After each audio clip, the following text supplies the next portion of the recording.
A dispute between a Muslim gold shop owner and a Buddhist customer in central Burma's Meitila township escalated into 3 days of mob violence, mainly against the Muslim population. Satellite photos released Monday by Human Rights Watch show entire neighborhoods burned to the ground, a disturbing echo of last year's clashes in western Rakhine State. This is largely unaffected. Extremists have learned they can attack Muslims and get away with it, says Deputy Director for Asia, Phil Robertson. What we saw in Meitila was police forces sitting around or standing behind various different mobs as they were attacking mosques and attacking communities. Why weren't they restoring order? Why aren't they investigating to find out actually who is behind this, who not only committed the violent acts, but also who instigated and incited people to do so? In a national broadcast, President Thein Sein acknowledged the damage done to Burma's image and warned against letting religious tensions spiral out of control and disrupt reforms.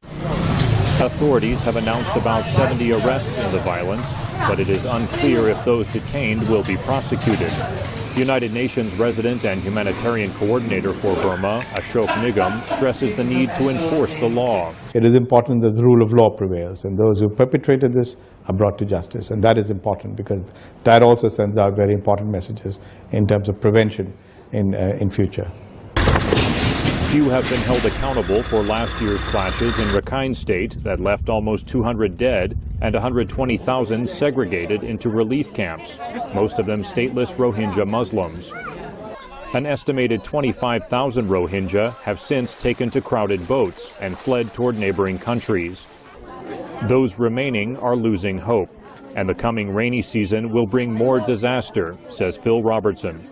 So we're looking at a major health crisis coming for the Rohingya as well, who have already been weakened by a lack of food and basic nutrients. So it is a slow-moving humanitarian disaster that is going to have a significant uptick when the rains start.